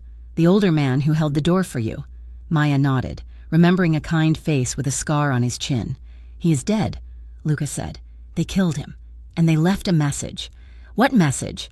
"They knew the shift change schedule. Maya, they knew exactly when security would be thinnest. That information. It is not written down. It is only known by my inner circle." Maya felt the blood drain from her face. "A traitor," she breathed. "Yes," Luca said, looking back at her. "There is a rat in my house. Someone close to me is feeding Kane information." He sat on the edge of the bed, careful not to touch her, as if his touch would taint her now. "And if they know about the warehouse schedule," Luca said, his voice cracking, "then they know about you. They know you are here. They know what you mean to me." He looked at her, and the despair in his eyes was terrifying. "I thought I could protect you," he whispered, "but I was wrong. I have just painted a target on your back." Maya reached for his hand, but he stood up before she could touch him. "Get dressed, Maya," he said, his voice turning cold and authoritative, the mask slamming back into place. "We are going into lockdown. You are not leaving my sight. Not for a second. He turned and walked out of the room, leaving her alone in the sunlight, the warmth of the night replaced by the chilling certainty that the war had finally arrived. The silence in Luca's office was not peaceful. It was suffocating. 3 days had passed since the storm, since the night the world had narrowed down to just the two of them in the dark. Maya had woken up that next morning expecting a new reality, a partnership forged in honesty. Instead, she had walked into a wall of ice. Luca sat behind his massive oak desk, reviewing security protocols for the upcoming gala. He did not look up when Maya entered. He was wearing a charcoal suit, perfectly tailored, his tie knotted tight against his throat. The vulnerable, desperate man who had held her against this very desk, whispering promises against her skin, was gone. In his place sat the Don of the Romano family. Here are the revised vendor lists. Mr. Romano, Maya said, placing the folder on the corner of his desk. She kept her voice steady, refusing to let him hear the tremor in her throat. Leave it, Luca said, without looking at her. His voice was flat, devoid of warmth. Maya lingered. Is there anything else? No. Luca, she started, stepping closer. Can we talk about— There is nothing to talk about. Maya. He cut her off, finally lifting his eyes. They were cold, hard flint. What happened the other night was a mistake, a lapse in judgment. It will not happen again. Maya felt the words like a physical slap. A mistake? A mistake, she repeated, her voice rising. You told me you waited years. You told me— I said a lot of things, Luca interrupted, returning his gaze to the paperwork. Adrenaline makes people say foolish things. I am your employer. You are my employee. We crossed a line. Now we are stepping back. Maya stared at him, humiliation burning hot in her chest. She felt exposed, foolish, and used. She had opened her heart, believing his confession, believing that the connection between them was real. And now he was dismissing it as a byproduct of adrenaline. I see, she whispered, the hurt turning into a defensive shell. Just business. Just business, Luca confirmed, though his hand paused over the paper, the pen digging deep into the page. Maya turned and walked out of the door, her heels clicking loudly on the hardwood. She did not slam the door. She closed it with a soft, final click inside the office. Luca watched her go. As soon as the latch caught, he dropped the pen. He put his head in his hands, his fingers gripping his hair. His chest heaved with the effort of breathing. It is better this way, he told himself, the lie tasting like ash in his mouth. If she hates me, she will leave. If she leaves, she lives. Maya threw herself into the preparations for the gala with a frantic energy. She micromanaged the florists, argued with the lighting technicians, and reorganized the seating chart 4 times. If she stopped moving, she would have to feel the hollow ache in her chest. So she simply did not stop. The gala was 2 days away when Daniel Reyes found her. She was taking a break in the alley behind Aurora, shivering in the cool autumn air, trying to get away from the noise of the sound check inside. Maya, Daniel said. She jumped, spinning around. The detective stood at the mouth of the alley, his hands in the pockets of his beige trench coat. He looked tired, his kind face lined with stress. I am on break. Daniel, Maya said defensively, I do not have anything to say to you. I am not here to ask questions, Daniel said, stepping closer. I am here to make you an offer. He pulled a thick manila envelope from his coat and held it out. What is this? Maya asked. Not taking it. Proof, Daniel said. He opened the flap and pulled out a stack of photographs. He fanned them out like a deck of cards. They were grainy surveillance photos, a body in a trunk, a burning warehouse, a man with a shattered face lying in a hospital bed. This is Luca Romano's world. Maya, Daniel said, his voice hard, this is not a romance novel. This is blood and bone. The man you are protecting? This is what he does. Maya looked at the photos. She felt bile rise in her throat. She knew, intellectually, that Luca was a criminal. But seeing the violence captured in glossy print was different. It was ugly. It was terrifying. Why are you showing me this? She whispered. Because the feds are moving in, Daniel said. The Kane syndicate is escalating. The city is about to become a war zone. I can get you out, Maya, I can put you in witness protection, but you have to cooperate. You have to tell me what you know about the gala. I do not know anything, Maya said, backing away. It is just a charity event. Daniel looked at her with pity. You are a smart girl, Maya, but you are blinded by him. You think because he bought your father's debt that he is a saint? He's a monster who wears a nice suit. Maya turned her head away, tears pricking her eyes. She remembered Luca's hands on her face. She remembered the way he had looked at her in the diner memory, but she also remembered his coldness this morning, his dismissal. Think about it, Daniel said. Here is my card. Call me before Saturday, please. He tucked the card into her pocket and walked away. Maya stood there for a long time, trembling. She was torn apart. Half of her wanted to run to Daniel, to take the safety he offered and never look back. The other half was tethered to the penthouse, to the memory of a man who had held her through a storm. She decided to go back inside. She needed water. She needed to think. As she walked past the service entrance, she heard a voice. It was Daniel. He hadn't left. He was standing just around the corner, talking on his cell phone. She paused, not wanting to face him again. Yeah, I talked to her, Daniel said. His voice different now.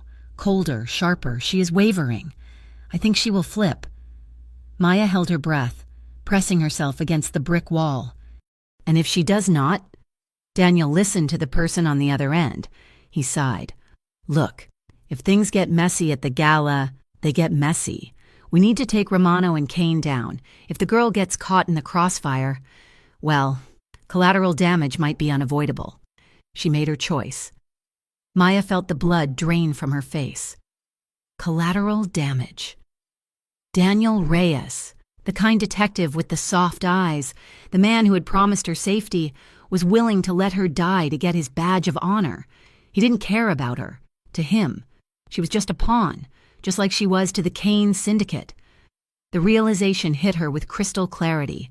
The law would not save her, the only person who had ever actually tried to protect her, even at the cost of his own happiness. Was the man sitting in the office upstairs trying to make her hate him? Maya moved. She didn't walk, she ran. She burst through the kitchen, startling the chefs, flew up the back stairs, and marched down the hallway to Luca's office. The guards at the door moved to stop her, but the look on her face made them hesitate. She shoved past them and threw the doors open. Luca was standing by the window. He turned, his face setting into that familiar, stony mask. I told you to knock. Maya, he said coldly. Cut the act. Luca. Maya snapped. She slammed the door shut behind her and locked it. Luca blinked, taken aback by her fury. Excuse me? I know what you are doing, she said, marching across the room. You are being an ass because you think it will make me leave. You think if you hurt my feelings, I will run into the arms of the police and be safe. I do not know what you are talking about, Luca said, though his eyes shifted away from hers. I just heard Daniel Reyes on the phone, Maya said, her voice shaking with adrenaline. He called me collateral damage. He said if things get messy at the gala, he does not care if I get hurt. Luca went still. The color drained from his face, leaving him gray. He said that? Yes, Maya said, so you can stop pretending that pushing me away is going to save me. Nobody is going to save me. Luca, except maybe you. Luca stared at her for a long moment. Then, the mask cracked, his shoulders slumped, and he let out a long, ragged breath. He walked over to his desk and leaned against it, looking suddenly incredibly weary. I tried, he whispered. I tried so hard to make you hate me. I know, Maya said, stepping closer, but you are a terrible actor. Luca looked up at her, a wry, sad smile touching his lips. He ran a hand over his face. You are right. The gala, it is a trap. I knew it, Maya said. Victor Kane is coming, Luca explained, his voice low and serious. He plans to make a public hit. He wants to kill me in front of the city's elite to prove that he is the new king. If I cancel the event, I look weak. If I run, I lose everything. So what is the plan? Maya asked. I am not just fighting him. Maya, I am ending it. Luca stood up, his energy shifting from defeat to determination. I have been working on a deal for months. I am selling the territories. I am dissolving the organization. Maya's eyes widened. You are getting out? Completely, Luca said. I am shifting everything into legitimate assets. Real estate, shipping, hospitality. By Monday morning, the Romano crime family will cease to exist. But to do that, I need to survive Saturday night, and I need to take Victor Kane off the board. Maya looked at him. He was dismantling his empire. He was burning down the only world he had ever known, and she knew, with a bone-deep certainty, that he was doing it for her, to be the man he thought she deserved. I can help, Maya said. No. Luca shook his head immediately. It is too dangerous. I know the floor plan better than you do. Luca, Maya argued, I placed every table. I know where the blind spots are for the cameras. I know which service corridors have the creaky floorboards. I know how the staff moves. Maya, if you want to trap Kane without getting half the city killed, you need me, she insisted. You need to know exactly where to funnel his men. You need a traffic controller. Luca looked at her. He saw the fire in her eyes, the set of her jaw. She wasn't asking for permission, she was offering an alliance. He walked around the desk. He stopped in front of her, his gaze intense. If you do this, there is no going back, he said softly. If you stand with me now, you are standing against the law and the mob. I already told you, Maya said, holding his gaze. I am tired of running. They worked through the night, the office. Once a place of cold distance, became a war room. They ordered takeout and ate it straight from the cartons, hunched over the massive blueprints spread across Luca's desk. The tension in the room shifted. It wasn't the jagged, angry tension of the morning. It was a focused, electric hum. They were a team. Here, Maya said, pointing to a service corridor with her chopstick. If Kane comes in through the main entrance, his men will try to flank you from the kitchen. But if we block this hallway with the catering carts, then they have to go through the east wing, Luca finished, his eyes lighting up. Where my security team will be waiting. Exactly. Maya nodded. She leaned in to mark the spot on the map with a red pen. Her shoulder brushed against his arm. They both froze. The contact was electric. Maya didn't pull away. She stayed there, feeling the warmth of him through his shirt. She could smell the scent of him, coffee and sandalwood and fatigue. Luca turned his head slowly. His face was inches from hers. He looked at her, his eyes searching her face, tracing the curve of her jaw, the line of her lips. You are brilliant, he murmured. I am just organized, Maya whispered. I trust you, Luca said. His voice was rough, sincere, more than anyone. I have never trusted anyone with my life before. Maya looked at him. She saw the exhaustion in the lines around his eyes, the weight of the world he was carrying. She saw the man who had waited years just to talk to her. She didn't think. She just moved. She leaned in and kissed him. It wasn't a question this time. It wasn't a frantic, adrenaline-fueled collision. It was soft. It was deliberate. It was a statement. I am here. I am choosing this. I am choosing you. Luca made a sound deep in his throat and turned his body toward her. His arms came around her, pulling her in, not crushing her, but holding her as if she were the only solid thing in a spinning world. The kiss deepened, becoming slow and languid. Maya sighed into his mouth, her hands sliding up his chest to rest on his shoulders. Her body relaxed against his, fitting into the spaces of him as if she had been made to be there. They broke apart slowly, lingering in the space between breaths. Luca rested his chin on the top of her head, wrapping his arms fully around her, enclosing her in a cocoon of warmth. Maya pressed her cheek against his chest, listening to the steady, strong beat of his heart. We are going to be okay, she whispered into his shirt. I promise, Luca said, his voice vibrating against her ear. I promise you, Maya. After tomorrow night, we are free. They stayed like that for a long time, clinging to each other in the quiet office, stealing a few hours of peace before the storm broke. Saturday night arrived in a flurry of diamonds and champagne. Aurora had been transformed. The sleek, modern lounge was now a glittering ballroom. Crystal chandeliers dripped light onto the crowd of Riverton's elite. Senators rubbed elbows with tech moguls. Socialites laughed over flutes of vintage sparkling wine. Maya moved through the crowd, a clipboard in her hand, though she didn't need it. She was wearing a dress Luca had bought for her, a long, sleeveless gown of midnight blue silk that skimmed her body like water. It was simple, elegant, and completely stunning. She felt exposed, but she also felt powerful. She knew where every exit was. She knew where every guard was positioned. She knew the battlefield. She scanned the room. Luca was near the stage, talking to the city councilman. He looked devastating in a black tuxedo. He was playing the part of the charming host perfectly, smiling, shaking hands, but Maya could see the tension in his shoulders. She saw his hand constantly drifting to his ear, checking his earpiece every few minutes. His eyes would find her in the crowd. He would check on her, a quick, intense glance that said, "Are you okay?" Before returning his attention to the room, Maya sensed eyes on her from the other side of the room. She turned. Daniel Reyes was standing near the entrance, holding a drink he wasn't drinking. He was wearing a tuxedo that fit poorly, looking uncomfortable. When he saw Maya, his expression hardened. He didn't look at her with kindness anymore. He looked at her like she was an obstacle. Maya lifted her chin and turned away. She had made her choice. Then, the atmosphere shifted. The doors opened, and a hush fell over the room that had nothing to do with respect and everything to do with fear. Victor Kane had arrived. He walked in with an entourage of 6 men.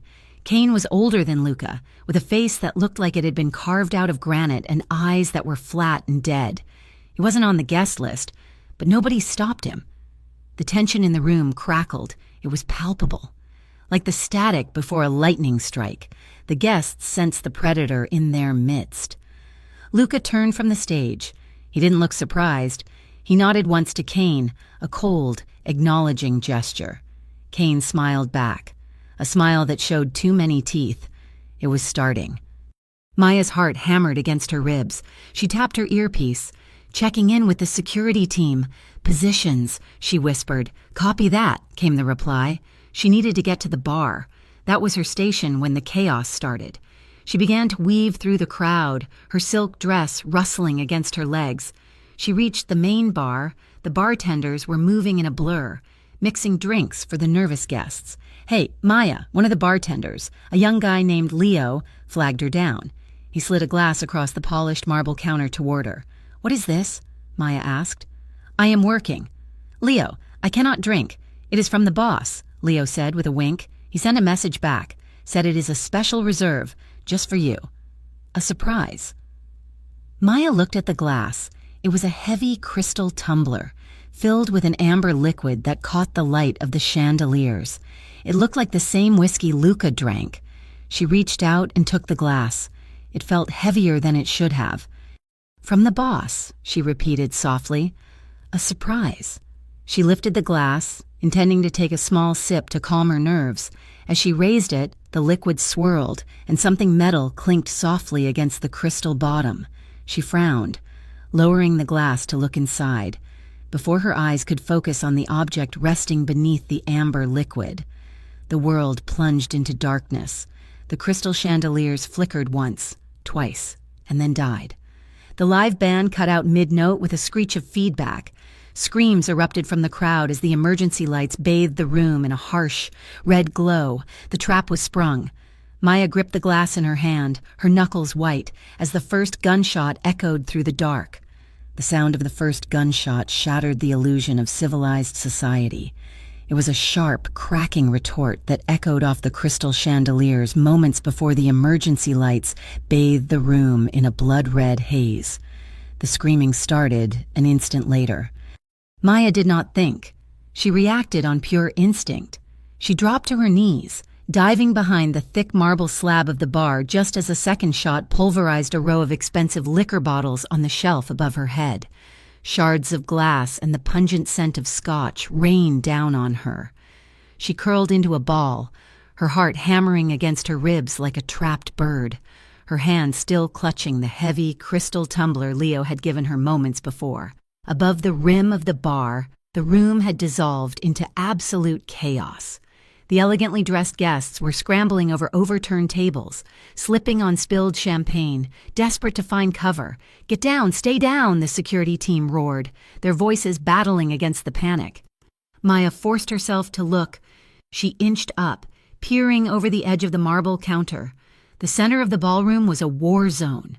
Victor Kane's men had fanned out in a wedge formation, guns drawn from beneath their dinner jackets. They were cutting a path through the terrified crowd, heading straight for the stage and standing in their path. Alone, in the center of the dance floor, was Luca. He had not run. He had not sought cover. He stood tall, his legs braced apart, a dark handgun held low at his side. He was not firing. He was a statue of terrifying calm amidst the storm, placing his body directly between the assassins and the screaming civilians. Victor Kane stood safely behind his wall of enforcers, a cruel, satisfied grin twisting his face. "It is over. Romano," Victor shouted, his voice carrying over the din. "Look at you, King of the Ashes. Drop the weapon, Victor!" The shout came from the side. Daniel Reyes and 3 plainclothes officers had emerged from the crowd, their service weapons raised, but they were outgunned, and they knew it. The crowd was too dense. They had no clear line of fire without risking the innocent guests. Victor laughed. He reached out and grabbed a passing waitress, a young girl with terror wide in her eyes, and hauled her in front of him like a doll. He pressed the barrel of his gun against her temple. "You want to arrest me, detective?" Victor sneered. "Go ahead, take the shot. Let everyone see how the law protects them." Daniel froze, his gun wavering. Luca took a step forward, raising his weapon slowly. "Let the girl go, Victor," Luca said. His voice was not a shout, but it cut through the noise with lethal precision. "This is between you and me. She is insurance." Victor spat. "Just like that pretty little event planner you have been hiding. Where is she, Luca, watching you die?" Luca did not flinch, but his eyes flickered. For one fraction of a second, his gaze darted toward the bar. He did not look at Maya, but she felt the weight of his attention slam into her. He knew where she was. He was checking to see if she was safe. In that split second, Maya realized the truth. Luca was pinned. He couldn't fire at Victor without hitting the waitress. He couldn't retreat without exposing the guests. He was going to stand there and take the bullet to keep the violence contained. "No," Maya whispered. Her eyes darted around the bar. She knew this room. She had memorized every inch of the schematic. To her right, near the service hatch, was the emergency control panel for the fire suppression system.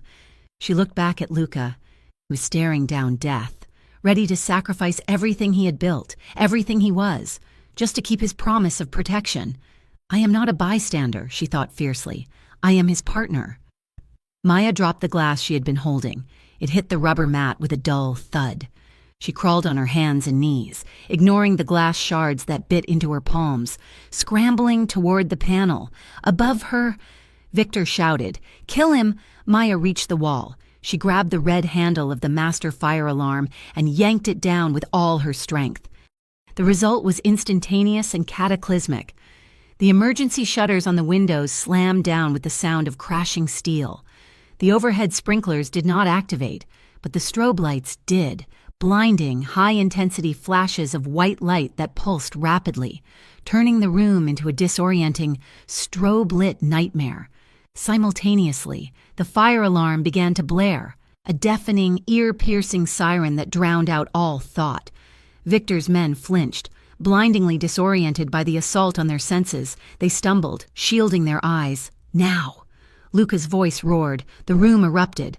Luca lunged forward. He didn't shoot Victor. He aimed for the shoulder of the man holding the waitress. The shot was true. Victor howled, his grip loosening just enough for the waitress to scramble away. Luca shoved the girl toward the safety of the pillars, placing himself fully in the open. One of Victor's men fired blindly in panic. Maya saw Luca jerk back. A spray of crimson bloomed on the side of his white dress shirt, just above the hip. "Luca!" Maya screamed. She scrambled up from behind the bar. "Get back!" Daniel shouted at her from across the room. But Maya did not hear him. She did not hear the sirens. She only saw Luca stumble, one hand pressing against his side, his gun still raised. She ran. She ran through the strobe-lit chaos, her blue silk dress flowing behind her like a banner. She reached Luca just as his knees began to buckle. She threw her arm around his waist, wedging her shoulder under his arm to support his weight. "Maya, go," Luca gritted out, his face pale and slick with sweat, his teeth clenched against the pain. "Shut up and lean on me," Maya yelled back. She felt the warm wetness of his blood soaking into her dress, but she planted her feet. Together, they stood their ground, with the element of surprise gone and their leader cornered. Victor's men were faltering. Luca's security team, trained for exactly this kind of surgical violence, moved in, disarming them with ruthless efficiency. Daniel Reyes saw his opening. He advanced on Victor, who was backed against the stage, waving his gun wildly. "It is over, Kane!" Daniel shouted. "Drop it!" Victor looked around. His men were down. The exits were blocked. He looked at Luca, who was bleeding but still standing, held upright by the woman in the blue dress. "I will take you all with me," Victor screamed, raising his weapon toward Maya. Luca didn't hesitate. Even wounded, his aim was steady. He fired a single shot. The bullet struck Victor's hand, shattering the pistol and sending it skittering across the floor. Victor collapsed to his knees, clutching his mangled hand, screaming curses. The silence that followed was heavy, broken only by the rhythmic wailing of the fire alarm until someone finally killed the switch. The strobe lights ceased, leaving the room in the stark, unforgiving glare of the emergency floods. Daniel holstered his weapon and kicked Victor's gun away. He looked at the fallen crime lord, then turned his gaze to Luca and Maya. Luca was leaning heavily on Maya, his breathing ragged. He looked at Daniel. "You have your win, detective," Luca rasped. "The Kane Syndicate is finished." Daniel looked at the blood on Luca's shirt. He looked at Maya, who was fiercely clutching Luca's waist, her eyes daring Daniel to try and separate them. "This isn't just a win," Daniel said quietly. "It is a slaughter. I have to take you in. Luca, you know that." "I know," Luca said. He looked down at Maya, brushing a strand of hair from her face with a trembling hand. "I am ready to pay the price. But the deal stands. The evidence is in my safe. It brings down the whole network. Everything." "And in exchange?" Daniel asked. "Leniency," Luca said, "and she is kept out of it. She is a civilian. She was a hostage." Maya started to protest. "Luca, hush," Luca whispered, pressing his forehead against hers for a fleeting second. "Let me do this. Let me be the man who walks away." Daniel looked at them for a long moment. He saw the way they held on to each other, desperate and absolute. He nodded slowly. "Get him to a medic," Daniel said gruffly, turning his back to coordinate the arrest of Victor Kane. "I did not see anything until the ambulances arrived.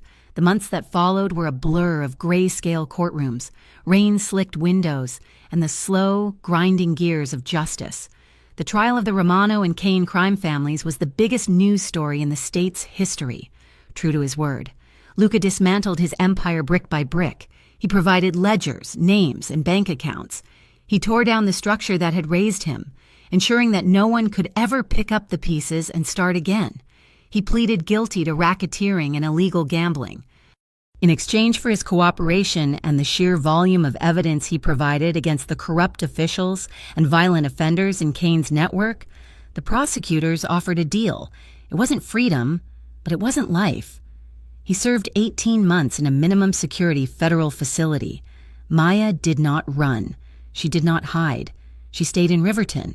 She finished her master's degree, working during the day and visiting the prison every Saturday. They spoke through thick glass partitions. They talked about books, about the weather, about the future. They stripped away the layers of boss and employee, protector and protected, until all that was left were two people who had seen the worst of each other and stayed. When the day of his release finally came, Maya was waiting at the gate. Luca walked out into the sunlight wearing a simple pair of jeans and a white t-shirt. He looked different. The hard edge of the dawn was gone, replaced by a quiet, weathered strength. He looked lighter. He didn't say a word. He just walked to her and buried his face in her neck, holding her as if he was trying to absorb her into his skin. 6 months later, the neon sign above the door flickered to life, buzzing with a soft, welcoming hum. The Crossroads. It was a small bar located 3 blocks from the old diner where a terrified waitress had once served a silent boy in a hoodie. It was not opulent like Aurora. It had warm brick walls, polished wooden floors, and booths upholstered in deep, comfortable velvet. It was a place for neighbors, for friends, for people who wanted a good drink and a quiet conversation. It was Luca's, his first fully legitimate business. The opening night had been a private affair. Just a few close friends, some of the old staff from Aurora who had remained loyal, and Daniel Reyes, who had stopped by to shake Luca's hand and drink a club soda before heading back to his precinct. Now, it was 2 a.m. The guests had left. The door was locked. Maya sat at the bar, tracing the grain of the wood with her finger. Soft jazz played from the speakers, a slow, melancholic trumpet solo that filled the empty room. She watched Luca. He was behind the bar, sleeves rolled up to his elbows, washing a glass. He looked at peace. There was a calmness to his movements that she had never seen before. "Are you tired?" she asked softly. "A little," Luca admitted, smiling at her. "But a good kind of tired, the kind where you can sleep at night." He dried his hands on a towel and tossed it aside. "I owe you a drink," he said. "You gave me wine earlier," Maya pointed out. "No," Luca said, his eyes darkening slightly, the memory of a chaotic night in a ballroom passing between them. "I owe you a drink from the boss." "A surprise?" Maya smiled. "I think I am technically a partner now, not an employee." "Silent partner," Luca corrected gently. He turned to the shelf and pulled down a bottle of rare whiskey. He took a heavy crystal glass, identical to the one she had dropped behind the bar at the gala, and poured a measure of the amber liquid. He did not slide it across the bar. He walked around the counter, carrying the glass. He stopped in front of her. The lights in the bar were dim, casting the room in a warm, golden glow. Luca placed the glass on the coaster in front of her. "For you," he said. Maya reached for the glass. It was beautiful, the liquid catching the light. She lifted it toward her lips, the scent of oak and vanilla drifting up.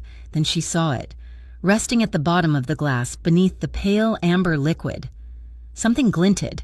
It was a circle of gold, simple and flawless, with a single diamond that caught the overhead light and fractured it into a rainbow. Maya's breath hitched. Her hand trembled, the ice clinking softly against the side of the glass.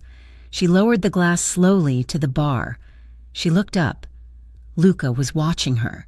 His guard was completely down. There were no walls, no secrets, no shadows, just him. He reached out and took the glass from her. He reached 2 fingers into the whiskey and retrieved the ring. He didn't wipe it off. "Years," he whispered, his voice hoarse with an emotion that felt like it might break him. He looked at the ring, then at her. "I sat in that diner for 2 years just to make sure you got home safe," he said.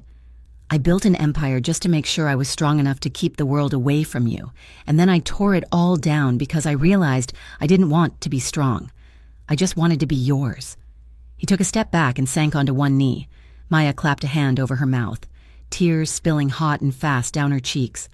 "I cannot promise you a perfect life." "Maya," Luca said, looking up at her, "I have a past, I have scars, but I can promise you that from this moment on, there are no more secrets, no more shadows, just us." He held the ring up. "I have waited to do this the right way. Years. I have waited years for you. Will you marry me?" Maya slid off the bar stool. She dropped to her knees in front of him, heedless of her dress on the floor. "Yes," she choked out. "Yes, Luca." He let out a breath that sounded like a sob. He took her hand, his fingers steady now, and slid the whiskey-slicked ring onto her finger. It fit perfectly. He didn't wait. He pulled her into his arms, burying his face in her hair. Maya wrapped her arms around his neck, holding him with a fierce, desperate strength.